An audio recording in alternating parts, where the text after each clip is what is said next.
Hi, my name is Dirk, and this is my wife, Chrissy.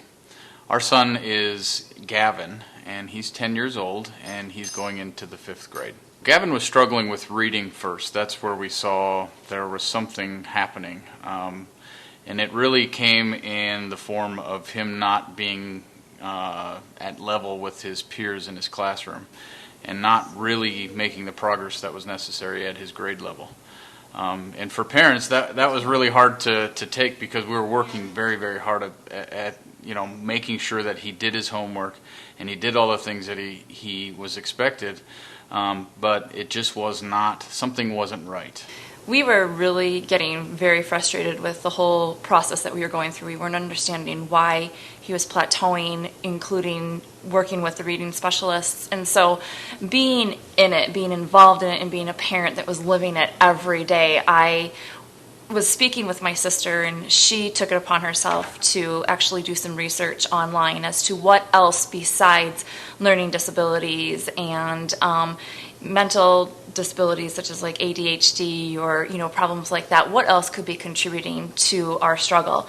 And she found that there was almost certainly a vision issue going on, not 20/20 vision issue, but more of a tracking balance control type issue. I did a search in the area that would lead me to an optometrist or somebody who was interested in working with vision therapy, and it led me to Dr. Chula. And so I called her, and she spent a great deal of time with me one morning discussing the testing process and trying to figure out what was going on with Gavin and where his actual struggles were. And so based on her knowledge and her expertise, we were able to bring him in and have him tested. And based on her findings, she recommended that we do the developmental vision therapy.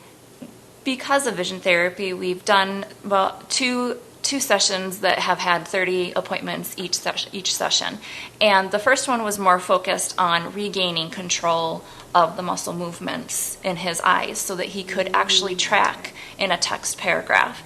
And because of that, this has been the first year that he has met all reading goals in school that were set by him. He was still using the help of a reading specialist in school so that he could catch up to his peers. However, this was the first year after the therapy that we were told that he would meet his goals, and he was actually successful with that. So reading for him has become something that he can do. It's not a struggle anymore. It doesn't hurt him anymore. It doesn't make him exhausted and tired and frustrated. He's actually able to pick up a book and enjoy it and find it as something that he wants to do instead of being forced to do it. And not only can he read it, but he's comprehending it now. The second set of therapy sessions that we went through were more for processing, so that he could look at the material that he was visually taking in and have his brain process it in the correct manner. So comprehension also increased, which has led to a much happier, confident little boy.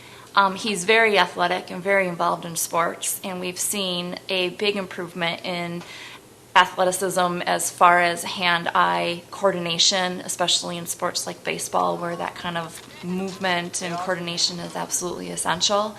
And he's also been able, through one of our courses, we were able to take on some light therapy, and that helped open up his field of vision. So now he's got the peripheral as well as the accuracy. So his spatial awareness is much more efficient. He has now completed his therapy. Dr. Chula did an exam on him at the completion of the 60th or second session of therapy, and she feels that he is strong enough to control his eye movement himself and that he is processing and taking it in. So she has released him and said that she'll evaluate again in 6 months to ensure that he's where he needs to be and keeping up with where he needs to be. And then we'll go to a year, and we'll just do yearly updates after that.